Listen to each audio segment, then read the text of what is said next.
A Christmas over tea. My sister presented me to her boyfriend with a sneer.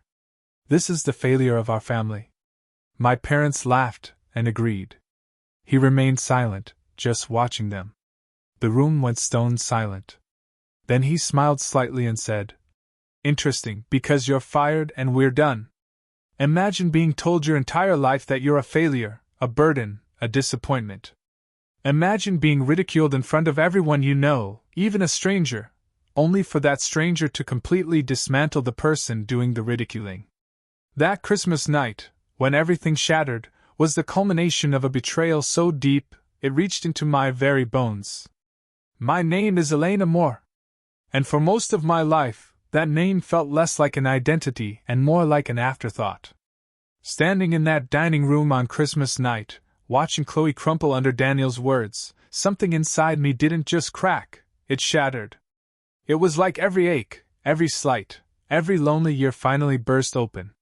Because what happened at that dinner table? That didn't start there. Not really. It started a long, long time ago, years before Chloe ever learned how to wield a smile like a weapon. I grew up in a house that always felt off-kilter. Like things were unbalanced before I was old enough to even understand what imbalance meant. My mom, she was my quiet anchor. Gentle hands, tired eyes, a soft voice that called me her brave girl. But she died of breast cancer when I was 15, almost 16. And when she was gone, the house didn't just empty of furniture, it emptied of oxygen. I had to learn how to grieve before I could even learn how to breathe again. My dad remarried 6 months later. 6 months. People said he was lonely. I think he was just terrified. Terrified of being alone with a daughter who reminded him too much of the woman he'd lost. Then came Tina. All bright lipstick and perfect hair. And with her Chloe. A year younger than me, but she carried herself like the world owed her sunlight. She walked into our home with new clothes, new energy, new rules. And suddenly, I felt like a guest in my own childhood. When my father looked at Chloe, his face would soften in a way I hadn't seen since my mother was alive. When he looked at me, he mostly looked away. Then, a year later, my half-brother arrived. I tried to love him. Maybe I did, in a quiet, sisterly way.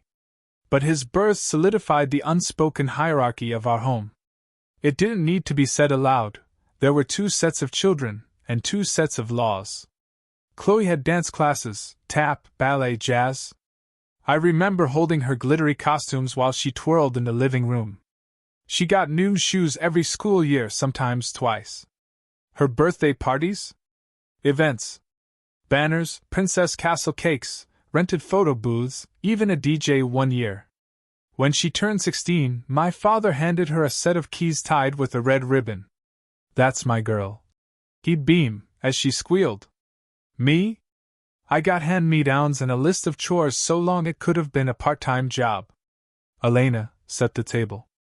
Elena, watch your brother. Elena, do the dishes so Chloe can finish her homework. When I asked if I could join the after-school art club, Tina looked up from the stove, a sharp glint in her eyes. "And who exactly is going to cook dinner while you draw little pictures?" My father didn't object. He never did. His silence was permission for whatever Tina wanted. I learned early that my dreams came with conditions. Chloe's came with applause. Meals were the worst. Tina always served Chloe first, bigger portions, the crispier chicken skin, the chocolate-frosted corner of the cake. I waited. Sometimes I ate leftovers. Sometimes I didn't eat until everyone else was done. If I even glanced at the good pieces, Tina would say, "Don't be greedy, Elena. You always want what someone else has." When Chloe got praise, it was almost ceremonial. "That's my girl," my father would say, his voice thick with pride. When I got anything wrong, and it didn't take much, he barely looked at me. "Can you not cause trouble?" "I'm tired." Trouble. Somehow, I was always the trouble. Even when I did everything right.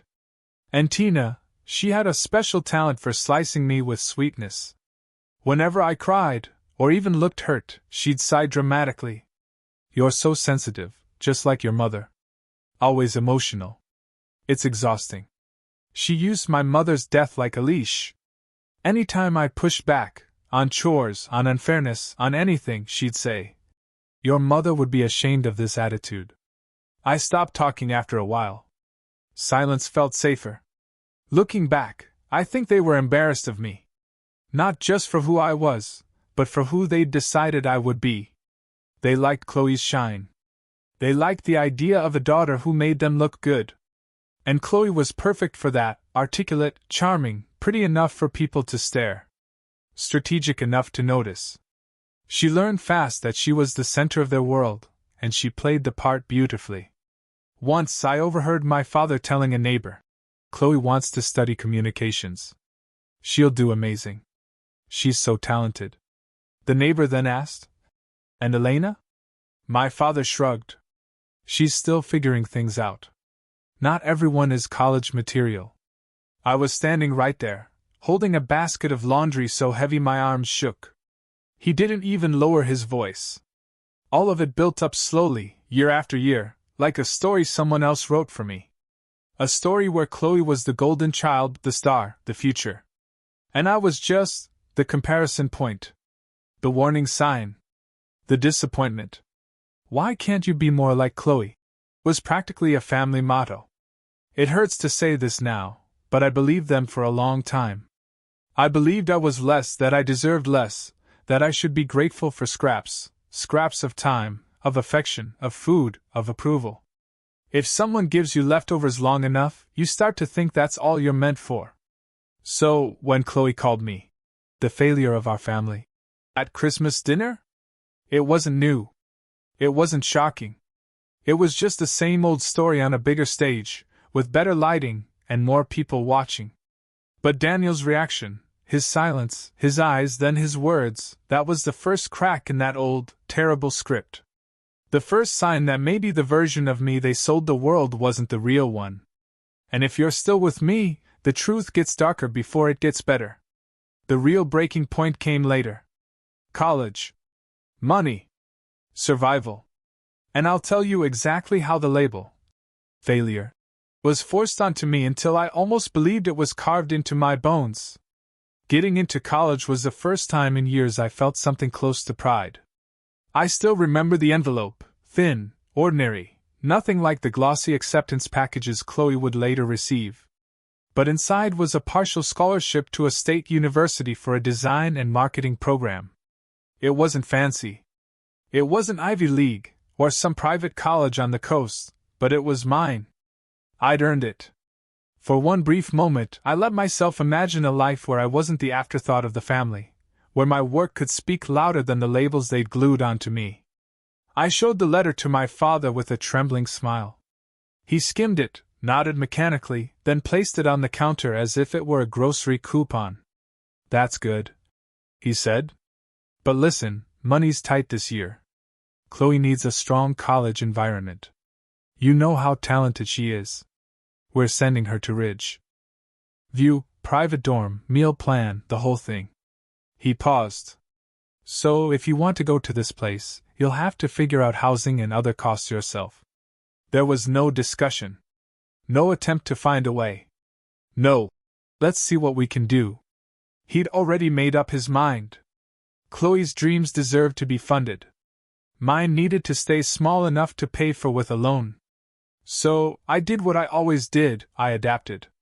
I enrolled anyway, took out what loans I could, and found a cheap room in a shared house near a bus route. Every weekday, I sat on that bus for an hour, sometimes more. Colorado traffic made time unpredictable, watching other students hop into cars their parents bought them.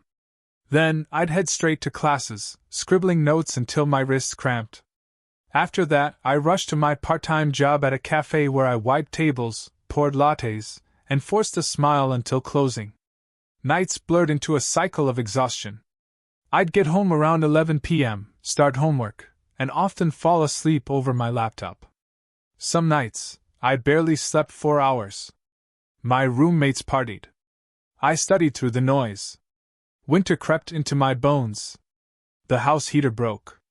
I sat in layers, typing until my fingers stung. But I kept going. I believed hard work would mean something. Meanwhile, Chloe posted pictures from her dorm, spacious, modern, decorated in pastel shades.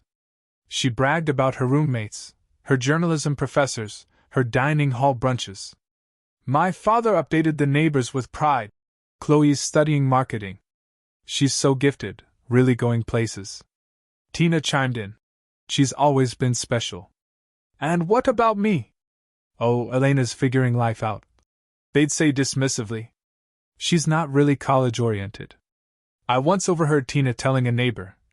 She doesn't have the stamina for academic pressure. Chloe was always the strong one. The neighbor said nothing, just gave me a sympathetic look as I stood there, holding a garbage bag I'd volunteered to take out. Despite the exhaustion, despite the loneliness, I pushed through that first semester. My grades weren't perfect, but they were solid. I kept hoping someone, anyone, would say they were proud. But no one asked? No one cared. Chloe continued rising like a star, and in their eyes, I existed only in her shadow, fading a little more each day. By the second semester, the weight became unbearable. Rent increased. Tips dropped. My bus route changed, adding more commute time. My job demanded extra shifts because someone quit. My grades slipped. I was skipping meals to afford textbooks. I stayed up until 3 a.m., then woke at 5 a.m. to catch the early bus. And still, no one noticed I was drowning. Then came the final blow. My landlord announced he was selling the house, meaning everyone needed to move out by the end of the month. I begged the university for temporary housing, but the dorm waitlist was months long. Without a place to live close enough to campus, I couldn't keep up with the commute. When I told my father I might have to withdraw temporarily, he simply sighed. Well, Elena, sometimes college isn't for everyone. Tina added, we always knew Chloe was the academic one. You're more hands-on. Maybe you should look for work instead. Something stable. She looked at me the way someone looks at a stray dog they're trying to convince themselves not to adopt. I dropped out 2 weeks later. No one offered help. No one asked what I needed. No one even helped me pack. I stuffed my clothes and 2 notebooks into trash bags and moved into a tiny studio above a laundromat, so close to the machines I could feel them vibrating through the floor. No farewell dinner. No, we're proud you tried. No comfort. Just silence. The night I moved in, Chloe texted me. Well, guess you're on your own now. Try not to screw it up this time. I stared at the message for a long time. Then I turned off my phone and sat on the edge of the creaking bed, listening to the hum of washing machines beneath me. A part of me wanted to cry, but the tears wouldn't come. It was as if I'd cried too many times already and run out. That was when the label finally stuck, failure. But not because I failed. Because they needed me to fail to keep their family's story intact. Chloe the star. Me, the cautionary tale. But life has a way of twisting when you least expect it. I didn't know it then, sitting in that cramped studio with nothing but my determination left, that the very place where I felt most broken would become the birthplace of a version of myself even my family couldn't imagine. And the path to that transformation was harder, lonelier, and more unexpected than anything I had lived through up to that point. The studio above the laundromat wasn't much, peeling paint, a single window that rattled when the wind hit it, and a floor that shook every time someone downstairs overloaded a washing machine. But it was the first place in my life that was truly mine. No Tina knocking on the door demanding chores. No Chloe tossing her hair and reminding me she was the star. No father looking past me as if I took up too much air. Just me. A wobbly desk I found on Craigslist. A second-hand laptop that overheated if I opened more than 3 tabs. And a determination that felt equal parts fragile and ferocious. My first clients weren't glamorous, not even close. A gas station owner who wanted a nicer sign. A small diner whose Instagram page had 3 blurry photos. A nail salon needing flyers. I charged almost nothing at first, $40 for a logo, $75 for a simple website mock-up. I underpriced myself because I didn't know any better, and because in some deep part of me, I still believed I wasn't worth more. But every project mattered. Every dollar mattered. I couldn't afford to fail. Days blurred into long cycles of work. I'd go down the street to serve tables at a Vietnamese restaurant for extra income, then rush home to design until 2 or 3 in the morning. My back ached from hunching over my laptop. My eyes burned. My stomach lived on instant ramen and discount soup cans. I slept in short bursts, always with the glow of my computer screen still drifting in my mind. But something strange happened during those late nights. I got good. Really good. I devoured free online courses, UX, UI design, digital marketing strategy, search engine optimization fundamentals, branding psychology, campaign planning. I borrowed marketing books from the public library, filled notebooks with sketches and concepts, experimented with color theory and typefaces. I treated learning like oxygen. It filled the empty spaces that my family's neglect had carved out. My turning point came from a tiny family-owned taco shop 2 blocks from my studio. The owner hired me to make some online posts, nothing fancy. I created a mini rebrand for them, new menu designs, playful social content, bright photos using my cracked phone camera, a simple paid ad campaign targeted to the neighborhood. Within 6 weeks, their revenue jumped. Their lunch rush doubled. People lined up outside on weekends. The owner hugged me the day he showed me the numbers. "Elena, you did this," he said, tears in his eyes. And for the first time, someone looked at my work like it mattered. Word spread. Suddenly, I wasn't just taking small gigs. I was getting referrals, messages, inquiries. A boutique gym reached out. Then a regional cafe chain. Then a small tech startup needing brand identity. That's when I realized I needed something bigger than a desk in a shaking apartment. I rented a tiny desk at a co-working space downtown, the kind of place where people drank oat milk lattes and discussed venture capital like it was weather. I didn't belong at first. I wore thrift store sweaters. My old laptop overheated so loudly that the guy next to me once asked if it was going to explode. But I stayed. I worked. And within a year, I officially launched my own small agency, Northbridge Creative Studio. It started with just me. Then slowly, a photographer joined part-time, a copywriter, a junior designer. They believed in me. They believed in the work. And clients noticed. Regional brands called. A startup funded by an investor group wanted a full rebrand. A real estate company needed a campaign. I ended up hiring 2 contractors just to keep up. Somewhere along this upward climb, fate, or maybe just coincidence, brought Daniel into my orbit. At the time, he was the director of marketing for a mid-sized tech company. Sharp suit, sharp mind, sharper intuition.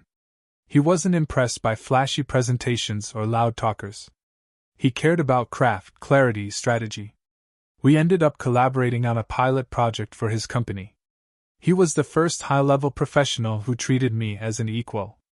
He'd sit across from me in the meeting room, taking notes as I sketched out user journeys on a whiteboard. "You think differently," he told me once. "You see structure where others see noise." For someone who'd been called a failure for half her life, those words hit deeper than he knew. Our partnership turned into repeat work.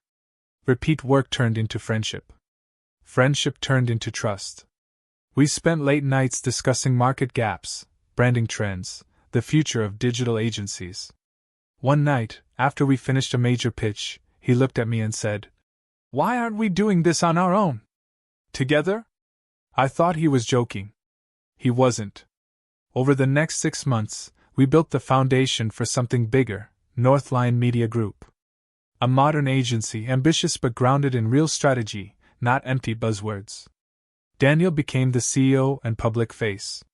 He had the presence, the connections, the confidence that opened corporate doors. And me? I became the co-founder, the architect behind the systems, the creative engine, the majority shareholder. I didn't want the spotlight. I didn't want to be the one on stage. I just wanted to build something that was mine. Something no one could take credit for except me. We kept my role quiet, not for secrecy, but because I asked for it. I liked creating from the shadows. I liked building without having to justify myself. And if I'm honest, a part of me didn't want my family knowing. I didn't want them turning my success into something they could claim. To the outside world, and especially to my parents, I was doing freelance marketing stuff, barely scraping by. They never asked how I was doing anyway. They never asked where I lived, or whether I had food, or whether I was safe. In their eyes, Chloe's life was still the only one worth narrating. They had no idea that while they paraded Chloe as the star student, the future executive, the pride of the family, I was quietly building an empire, brick by brick, campaign by campaign, night after night. They had no idea that the girl they dismissed, the girl who slept above a laundromat, was becoming someone powerful enough to change the trajectory of all our lives. And they definitely had no idea that their golden daughter would soon walk straight into a company I owned, completely unaware of who truly signed her paycheck. Chloe's rise after graduation was predictable in the way a storm you see forming on the horizon is predictable. I could sense it coming long before it arrived. Once she walked across her stage in a sparkling white dress and collected her communications degree, the world, at least, our family's version of the world, opened its arms to her. My father boasted to every neighbor within a 5-mile radius that Chloe was destined for greatness. Tina arranged celebratory dinners, posted filtered photos online with captions like, "So proud of our shining star." And me? I watched from a distance, quietly paying my staff, closing new contracts, and building Northline Media with Daniel, one milestone at a time. My success was deliberately invisible to them, not because I was hiding out of fear, but because I didn't owe them my story anymore. Chloe got her foot in the door at our company through someone she'd met at an alumni networking event, a senior producer who thought she had potential. Daniel, not yet knowing she was my stepsister, interviewed her. He told me later that she came across as polished, ambitious, and eager to prove herself. "She has charm," he said during our weekly strategy meeting. "A little too rehearsed, maybe, but she could grow." My chest tightened for a moment, but I kept my expression neutral. I didn't mention Chloe. I didn't say she'd once called me a leech for borrowing her hair straightener, or that she'd spent years performing confidence while crushing mine. Instead, I simply asked, "Do you think she fits the team?" Daniel nodded. "I think she could be a good content producer with the right guidance." And just like that, Chloe walked straight into my company. Her first day at Northline was almost cinematic. She arrived in a beige trench coat, heels clicking confidently through the lobby, holding a branded notebook she bought specifically to look professional. She took selfies in the elevator mirrors. She posted on her stories, "Day 1 at Northline Media. Hard work pays off." I watched the notification from my secret burner Instagram. Yes, I kept one, only to keep tabs on things that might affect the company, and let out a quiet, ironic laugh. She had no idea that the agency she bragged about being hired into existed because I had once designed logos until my fingers cramped in a cramped studio above washing machines. When I finally saw her in the office, she didn't even recognize me at first. I was in jeans and a sweater, hair tied back, walking through the co-working space with a laptop tucked under my arm. To her, I looked like any of the dozens of creatives who floated around the building. When her eyes did land on me for a split second, she blinked, frowned faintly, then immediately turned away to continue chatting with another new hire. That became our dynamic. She ignored me publicly, but privately, she weaponized me. I overheard snippets here and there. "Yeah, my sister tried studying marketing but dropped out. I guess she just couldn't keep up. I'm the driven one in the family. She's sweet, but not really career material." Day after day, she told coworkers that she was the ambitious daughter, the one who broke generational limits. I became her cautionary tale, her proof of success by contrast. The irony was so sharp it could split bone. Daniel remained blissfully unaware of our connection at first. He genuinely tried to mentor her. Chloe offered feedback on her scripts, invited her to sit in on client calls, encouraged her growth. He didn't know the version of her I knew. The one who could slice with a single comment. The one who needed an audience to validate her existence. The funniest part, if you have a taste for dark humor, was how my family reacted. They didn't know I had anything to do with Northline. They only knew Chloe worked under Daniel, who they believed was simply her handsome, well-positioned boss. Soon, rumor turned into fact at family gatherings. Chloe's boyfriend is her boss, my father bragged. She's going places, Tina added. And Elena? Someone asked once. My father shrugged. Still doing some small-time freelance stuff. We wish she'd aim higher. They said this while sitting under a billboard for a cafe chain designed by my agency, that they never realized was mine. The duality of my existence became almost poetic. At home, I was the failure. At work, I was the architect of everything they admired. And Chloe, unknowingly, was drawing a paycheck for my signature. Daniel and I eventually aligned on keeping my role confidential, not because of Chloe specifically, but because he understood my boundaries. Let them underestimate me, I told him one night as we reviewed financial projections. It keeps the noise away. He smiled softly. You like being the ghost in the machine? Exactly. So, we kept two things unsaid. 1, Northline Media was my company as much as his. 2, I was the majority shareholder behind the scenes. It was a strategic silence. A weapon, really. Information is one of the most powerful tools in the world, and withholding it from the people who had underestimated me my entire life felt not like revenge, but like reclaiming a truth they had buried.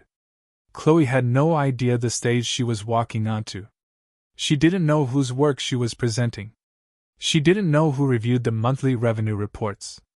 She didn't know who approved hiring budgets. She didn't know that the ghost in the machine could see her metrics, her projects, her performance logs, every mistake she tried to disguise with charm. She certainly didn't know that one day, her ambition would collide directly with my patience. And that collision would become the explosion that unraveled everything. But at that moment, watching her pose at the office coffee bar and flirt her way through introductions, I stayed silent. There was no reason to intervene. Not yet. Because the thing about storms is they don't destroy instantly. They gather pressure. They spiral. They build. And Chloe had just stepped into the eye of one she created herself. It happened on a Tuesday morning. The kind of morning where the sky was gray, the office was quiet, and nothing seemed important enough to prepare me for the punch that was coming. I was reviewing wireframes for a new client when my phone buzzed with a LinkedIn notification. Normally I ignored them, but the preview caught my eye. So proud to have led this campaign. And there it was, Chloe's face, smiling confidently beneath the Northline logo, announcing a brand new marketing campaign she had supposedly developed from scratch. My stomach tightened. I clicked the post. The tagline, the visual direction, the emotional hook, even the color palette. Every piece of it was identical to the concept document I had drafted weeks earlier and shared only with Daniel for an internal proposal. It wasn't just similar. It was mine. Word for word in some parts. She didn't even bother changing the structure of the pitch deck she used in her video. At first, I felt confusion. Then disbelief. Then a cold, sinking clarity. She had taken my work. Not by accident. Not by coincidence. She had gone into our internal folders I built, structured, and protected, and stolen an entire campaign as if it were a pair of earrings she could slip into her purse. A message popped up on my screen before I could even process my anger. It was from a young intern on the content strategy team. A kind, shy kid who reminded me a little of my younger self. Hey, I'm not sure if I should be telling you this. The message began. But something weird happened yesterday. What followed made my fingers go numb. He told me Chloe had bragged in the break room, loudly, that her pathetic sister once tried to pitch a similar idea, but never followed through. So, she decided to fix it and make it actually usable. She laughed about it. Mocked my supposed failure. Said I'd never amount to anything. And a room full of junior staff listened, taking her words as gospel, because they didn't know I was the actual architect behind half the systems they used daily. Then came the part that made my vision blur. The intern had witnessed Chloe accessing the shared drive, downloading my original concept, scrubbing the metadata, renaming the file, and uploading her version. She even deleted traces of the original draft from one folder. Not enough to erase the trail completely, but enough to make it seem like she authored the idea. My throat tightened. It wasn't just theft. It was a calculated erasure. When Daniel saw her post later that morning, he walked into my office slowly, holding his tablet like it had turned into something toxic. "Elena," he said, his voice carefully neutral. "Can we talk?" I expected him to ask whether we should congratulate Chloe publicly, or whether I had worked with her on the idea.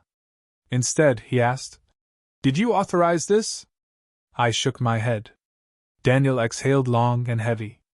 "I didn't think so. Something about her presentation felt off." Then he lowered his voice. "You deserve credit for this." But it wasn't the first sign he noticed. Over the next several days, internal complaints began trickling to his desk. Chloe had been using her newfound visibility to throw her weight around, criticizing other designers, undermining analysts, pushing sloppy ideas, then blaming interns when they failed. And buried within those reports were conversations she had started about a washed-up designer in the industry who never made it past entry level because she lacked ambition. She used my life as a warning story to other women in meetings. She talked about me as though I were someone to pity, someone to avoid becoming, and she did it while benefiting from my work. Once, during a product meeting, she even told a room full of coworkers, "Honestly, if you don't want to end up like my sister, job hopping, no real career, take initiative. Don't wait for handouts." Hearing that secondhand was like being slapped in a dark room where no one knew I was present. I realized something deeply painful. My family's cruelty hadn't just wounded me, it had shaped her. She grew up believing she was superior because the household taught her that I was the example of failure. So stealing from me wasn't immoral to her. It was natural. It was justified. It was what she believed she deserved. One afternoon, Daniel pulled me into the conference room and shut the door. "I think we need to talk about Chloe," he said. The air felt dense. I nodded silently. He lowered the blinds, pulled up the access logs for the drive, and showed me timestamps. "She downloaded your file on Monday at 3:17 p.m. Renamed it 15 minutes later. Deleted 2 associated documents from the folder. And there's more. Look." He opened another report. "Unauthorized consulting fees paid to a personal account under Chloe's name. Money she had slipped from the marketing operations budget. She wasn't just borrowing ideas. She was stealing company funds." I sat down.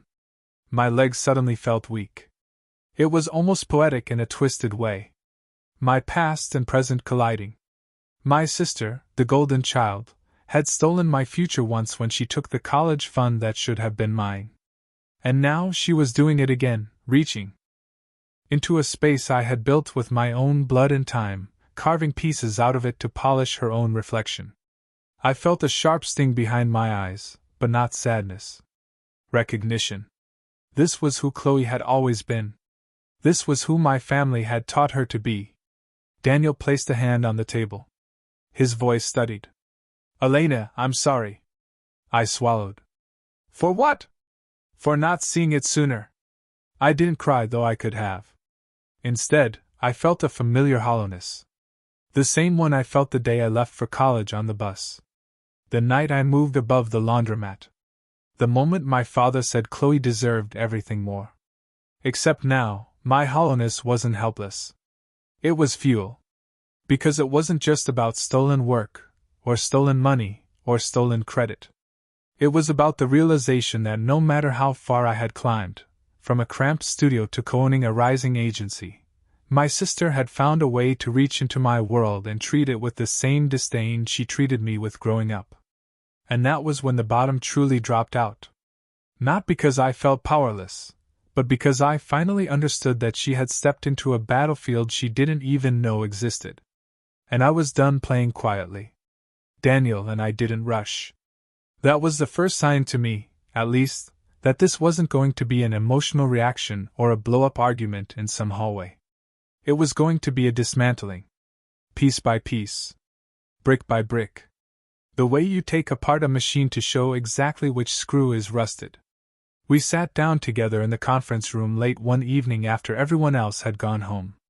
The office lights were dim, the city beyond the windows quiet. Daniel placed his laptop on the table like it was an evidence box. I opened mine beside his. And then we began.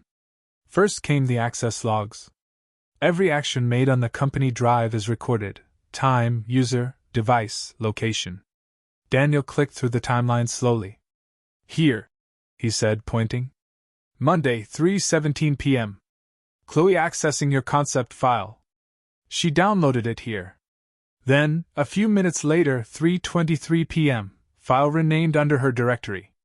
At 3:40 p.m., it was uploaded into a new folder she created. And then, the part that made my jaw clench. 2 associated drafts had been deleted. Not moved. Deleted. Daniel opened another folder, internal presentations. Look at this. There it was. A pitch deck with Chloe's name in the corner. Chloe Moore, lead creative. She had taken my concept and represented herself as the originator. The deck included screenshots from my original prototype, color codes I had selected, and one line verbatim from my research summary. Then we moved to emails. Some were innocuous, forwarded client briefs, scheduling follow-ups. Others weren't. One thread showed Chloe messaging a junior designer, instructing him to clean up a slide that clearly originated from my drafts. Another asked a strategist to expand on my idea, despite her never having contributed a single note to that idea. We opened Slack conversations. She'd been subtly undermining team members, pushing blame when deadlines were off, and painting herself as a victim of incompetent colleagues. Then Daniel clicked into one final tab: screenshots. A whistleblower from the analytics team had sent him privately.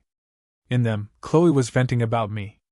She's exactly what happens when you have no ambition, she wrote.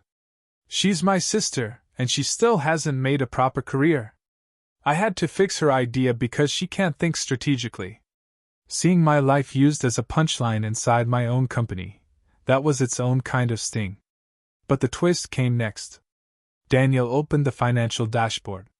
At first, it looked normal: transaction logs, budget allocations, vendor payments.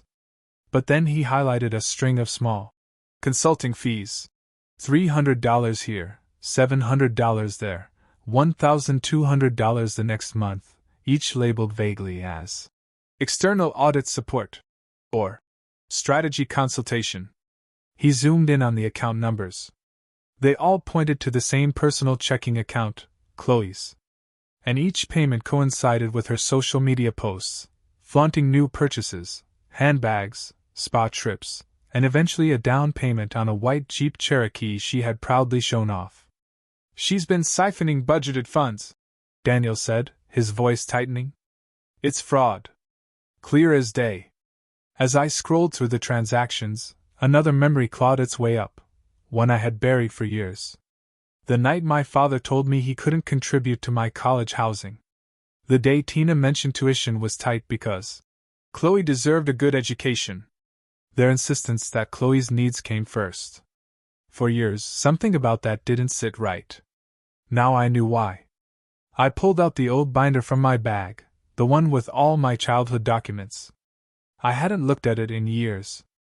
I flipped through until I found the college savings account information, the bonds my grandparents had left me, the documentation that had belonged to my mother. My heart sank as I compared the balance at age 15 to the near-zero balance 2 years later. Daniel watched me carefully. They used it. I nodded slowly. They emptied it. I whispered. Everything my grandparents saved for me. Everything my mother left behind. It's all gone. To send Chloe to a private college. To fund her study abroad semester. To buy her a car because every young woman needs to feel safe. All while telling me I wasn't college material. All while calling me ungrateful for questioning why they couldn't help. Daniel leaned back in his chair, rubbing a hand over his face. Elena, this is more than an office issue. This is systemic theft. Personal, financial, professional. And that was when something inside me clicked. I wasn't crying. I wasn't shaking. I wasn't even angry anymore. I felt an icy, focused calm. The kind you feel right before a storm breaks. We gathered everything. Access logs. Screenshots. Slack messages. Email chains. Transaction reports. Bank statements from my childhood. Screenshots of Chloe's bragging posts. Her consulting fee deposits. Her stolen pitch deck. Every digital footprint she left behind, like breadcrumbs leading straight into a fire. Daniel organized the files into a legal folder. This is enough for termination, an internal audit, and potential legal action. Then he went silent for a long moment. Elena, I need to ask. He met my eyes. Do you want to handle this quietly? We can terminate her with a bland statement. Or, he paused. Do you want it all revealed? No filters. No softening. Real consequences. There it was. The question that divided the old version of me from the woman I had become. I thought of my father handing Chloe car keys while telling me not to cause trouble. I thought of Tina rolling her eyes every time I touched a sketchbook.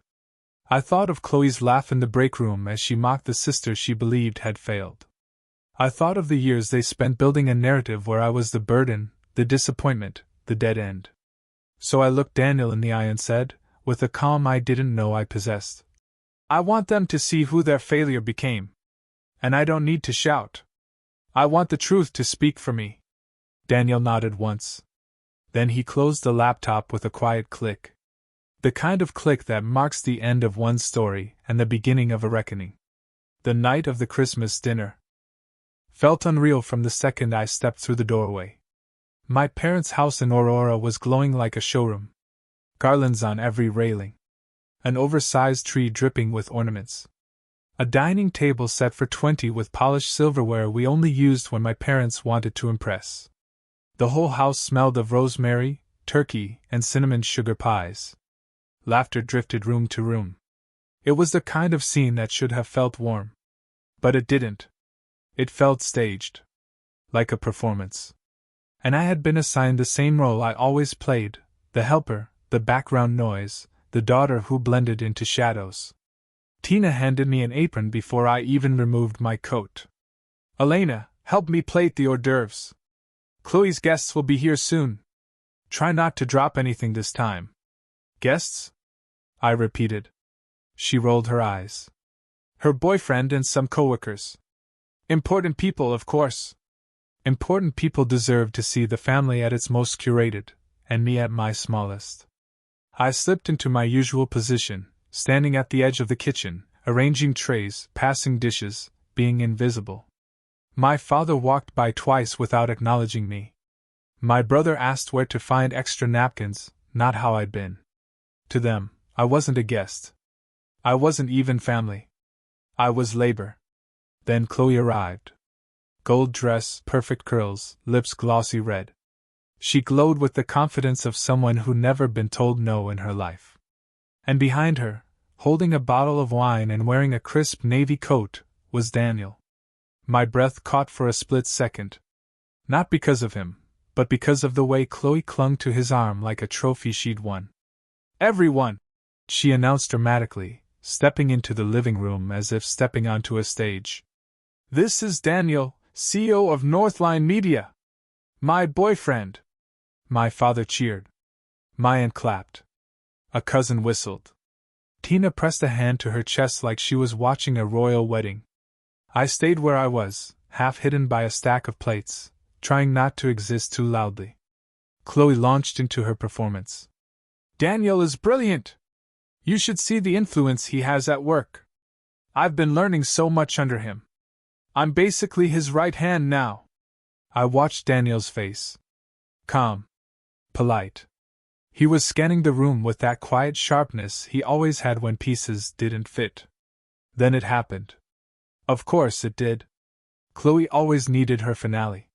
She grabbed Daniel's hand and pulled him toward me. I straightened instinctively, wiping my palms on my jeans. This, Chloe said loudly, pointing at me as if introducing a prop, is my sister. The failure of our family. The room erupted. Laughter. Sharp, careless, cruel. My father nodded in agreement. She never could keep up with Chloe, he said proudly, as if he were complimenting his own parenting. Tina added, we love her, but she's lost. Someone snickered. At least Chloe's the successful one. It was a familiar sting, but still it hit. Every cruelty from childhood condensed into one moment under bright Christmas lights. I braced myself for Daniel's polite smile, or his uncomfortable laugh, or his attempt to smooth over the awkwardness. But he didn't do any of those things. He went still. Absolutely still. He looked at Chloe, then at my father, then at Tina, then finally at me. Really looked at me, as if to say, I see exactly what's happening. The room quieted, expecting him to join the mockery. He didn't. Daniel set his wine glass on the table with deliberate care. Then, in a voice clear enough to slice through every conversation, he said, Interesting, because you're fired, Chloe. Silence. A fork fell from someone's hand. Daniel continued. And we're done. He said it calmly. Not angry, not loud, just final. The way a door closes when it's never opening again. Chloe's smile collapsed. What? What? Daniel, you're joking. But Daniel wasn't joking. He pulled his iPad from his coat and tapped the screen. I think your family should see something. And then, before 20 witnesses, under twinkling lights and a garland made of fake pine, he projected everything onto the TV. First, the original concept file I'd created. My name in the metadata, timestamps, draft layers, the full creative path. Then, the version Chloe had presented as her own. Her login history. Her edits. Her deleted files. Her emails labeling herself lead creative. Her consulting fees, the stolen money transferred into her personal account. Each line item lit up on the screen like a confession. Gasps rippled through the room. My father blinked rapidly, as if the screen were lying. Tina clutched the back of a chair. My brother whispered, No way. And Chloe. She looked like her world was cracking open in slow motion. Daniel turned to the room. What she stole does not belong to her.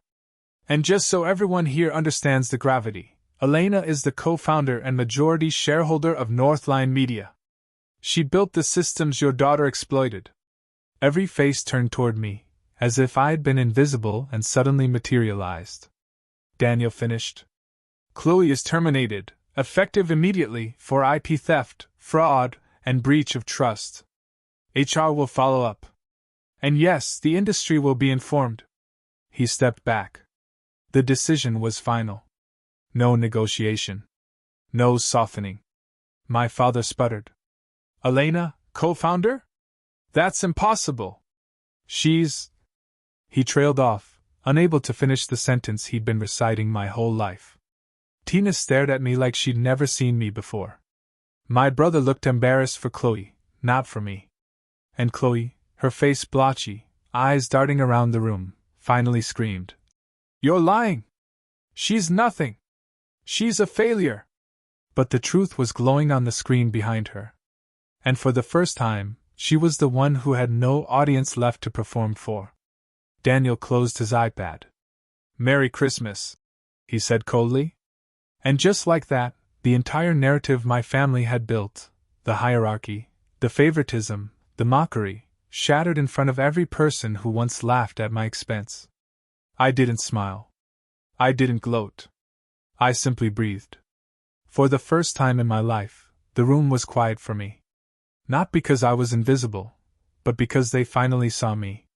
The morning after the Christmas disaster arrived cold and gray, the kind of morning where the air itself feels bruised. I barely slept. My phone had exploded overnight. Missed calls from relatives.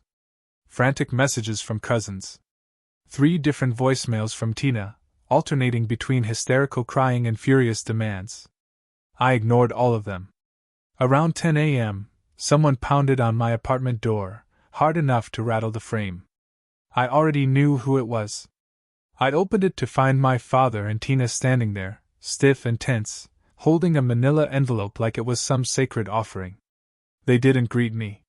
They brushed past me into my living room as if they still had that right. Tina set the envelope on my coffee table and inhaled shakily. "Elena, we need to talk. This situation has gone too far." Situation. They said it like Chloe's fraud was a spilled drink at a dinner party. My father cleared his throat.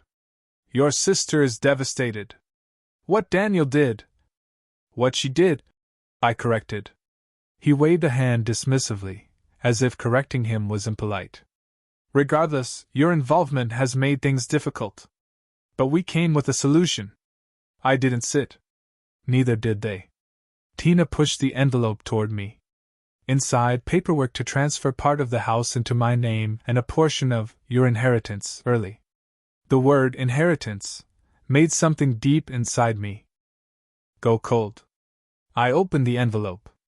Deeds, account transfers, a check. But attached were 3 additional pages, conditions. "If you sign these," my father said, smoothing his tie, "you agree not to pursue legal action against Chloe, not to report anything to HR or the industry board. And you'll tell Daniel this was just a misunderstanding." Misunderstanding. Fraud, theft, lies boiled down to a misunderstanding, because it benefited their golden child. Tina clasped her hands dramatically. "Honey, family keeps things inside the family. You don't air dirty laundry. You don't ruin your sister's future over a mistake. She's fragile. She's worked so hard. You owe her the chance to rebuild." I stared at them. "I owe her?" "Yes," Tina insisted. "She's always been there for you. And she's the face of the family. And now your father's clients. Our reputation. People talk. You have to protect family." There was no apology. No accountability. No acknowledgement of what Chloe had done. Just expectations that I should swallow it again, for the sake of the image they worshipped. I picked up the paperwork, scanning the financial details with a sinking feeling. Something wasn't right. The inheritance funds weren't listed as coming from my parents' estate. They were drawn from an account with my name in the metadata. Then from another account with the name of my grandparents, the same trust they'd left for me when I was a child. A trust one thought had disappeared. A trust one had unknowingly lived without while Chloe thrived. I flipped through more pages. The dates matched the years I begged them for help with college. The years they told me they couldn't spare a dime. The years Chloe got private school, dorms, a semester abroad, a car. All from money meant for me. "This isn't yours to give." My hands tightened on the papers. My father stiffened. "What are you implying?" Before I could answer, a knock on my door interrupted us. My aunt, my mother's sister, stepped inside without waiting for permission. She looked tired, angry, and sad all at once. In her hand were printouts, old bank statements, copies of the trust documents. "I thought you should see this," she said quietly, handing them to me. "Your mother left clear instructions that these accounts were for you. Only you. I didn't know what happened to them until last night." Tina went pale. My father swore under his breath. My aunt continued. "I requested copies from the bank this morning. The withdrawals happened after your mother passed, and they were signed under your father's guardianship." Guardianship. The legal right to manage my accounts. They had used it to drain everything meant for me, to build Chloe's future. For years, I thought I was simply unlucky. For years, I thought maybe I wasn't worth investing in. For years, I believed them when they said they couldn't help me through school. But the truth was so much worse. Tina regained her voice first. "Elena, honey, you're blowing this out of proportion. We needed that money for Chloe. She had promise. She had potential. And look, we're offering some of it back now." I laughed. Not because it was funny, but because it was unbelievable. "So let me get this straight," I said slowly. "For years you told everyone I failed because I wasn't good enough. You told me I wasn't college material. You let me struggle, work double shifts, ride buses in the snow, while you spent my savings to make Chloe look like the family success story. Neither of them answered. Their silence was finally honest. I held up the papers. You called me a failure. But you built your entire star daughter on money you stole from the one you said would never be anything. Tell me, how does that work? How do you steal from a failure to build a masterpiece? My father's expression twisted. If you tell anyone about this, Elena, you'll ruin this family. We'll have no choice but to tell them our side. The truth about how ungrateful you've always been. We can make sure they know what you really are. There it was. The threat. The manipulation. The final card they always played. I took the documents, tore them in half, then tore them into small, deliberate pieces, falling like confetti onto the floor. No deal, I said softly. Not now. Not ever. Tina gasped. Do you realize what you're throwing away? I nodded. Yes. Your control. My father pointed a shaking finger at me. You'll regret this. I stepped back from them, the old fear gone, replaced by something steadier than anger, clarity. No, I said for the first time in my life. I won't. And then I opened the door, letting the cold winter air cut through the room like truth itself. Leave. They did. Faces tight, voices cracking, the illusion finally crumbling around them. And as the door clicked shut behind them, I knew something with absolute certainty. They weren't here to fix anything. They were here to preserve Chloe's world. The world they built by stealing mine.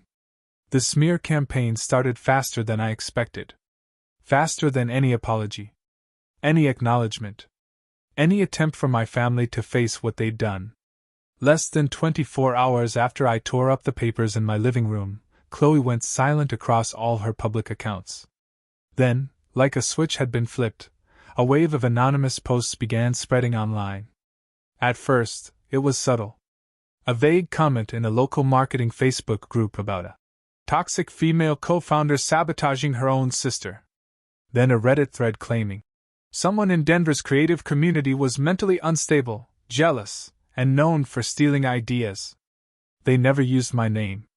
But the breadcrumbs were intentional, just specific enough that people in our industry would guess. Then an anonymous LinkedIn account tagged 2 of our clients with a long paragraph accusing me of plagiarizing Chloe's work, framing her, and emotionally manipulating the CEO for personal gain. I didn't need detective skills to know who wrote it. The voice, the tone, the choice of words. It was Chloe, wearing a paper-thin mask. Within hours, she escalated. Posts appeared on a marketing gossip forum. Tweets from burner accounts calling me a failure who finally snapped. Comments under Northline's ads asking if the company was still letting IP thieves run things. But the part that surprised me wasn't Chloe. It was my parents. They began sending messages to the extended family, texts, voice memos, even a family-wide group email titled The Truth About Elena. In it, my father claimed I had always been envious, that I destroyed Chloe's career out of spite, and that I was unstable and needed help. Tina added her signature dramatic flair. We tried for years to support Elena, but she has always rejected love. Please pray for her. They were rewriting history. Turning my boundaries into betrayal. My silence into villainy. I'd like to say it didn't affect me, that I was unshakable by then. But the truth is, watching your own family weaponize their narrative against you is a special kind of heartbreak. A few clients reached out politely, but cautiously. One email read, Hi Elena, we came across some concerning posts circulating online. Can we schedule a call to understand what's going on? In the past, I would have apologized. I would have tried to justify, soften, explain, beg them to believe me. I would have taken their doubt as my failure. But not anymore. Not after everything I'd uncovered. Not after seeing the truth laid out in logs, statements, documents. So, I didn't respond emotionally. I responded professionally. Daniel and I met with our attorney that same afternoon. We slid over the evidence folder we'd compiled, timestamps, the stolen files, the financial transfers, the screenshots, the family trust documents, everything. Our attorney's eyebrows shot up more than once. This, she said, tapping the stack, isn't just workplace misconduct. This is criminal. And the online harassment makes it worse. I'll draft the cease and desist letters immediately, and the non-disparagement orders. Chloe and anyone acting on her behalf will receive them by morning. Her tone was firm, clean, sharp. It felt like air after months underwater. We preserved every email, every anonymous message, every thread and comment Chloe had posted. Even the voicemails from my parents where they alternated between begging and threatening. When the legal notices went out, the online chatter died almost instantly. The burner accounts vanished. The posts were deleted. The rumors fizzled. Not all the damage could be undone. We lost 2 contracts, small ones, but still. Yet the majority of our clients stayed. Because when they asked for proof, I sent the same evidence we'd given to legal. Clean, organized, without dramatics. Almost every client responded with the same line. Thank you for your transparency. We trust you. It stunned me. The idea that people could actually choose to believe me, not because they had to, but because they respected me. It was a kind of validation I had never experienced from the people who raised me. But the biggest shift, the one that marked a turning point in my life, happened quietly.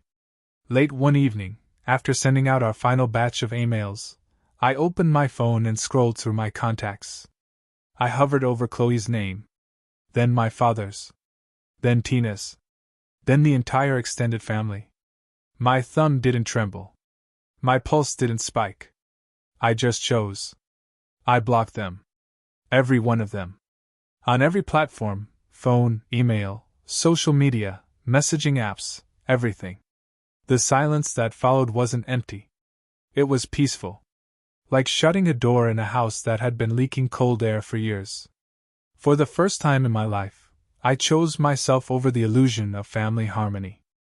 I chose the truth over their version of it. I chose boundaries over blood. And as the digital world finally quieted, I realized something profound.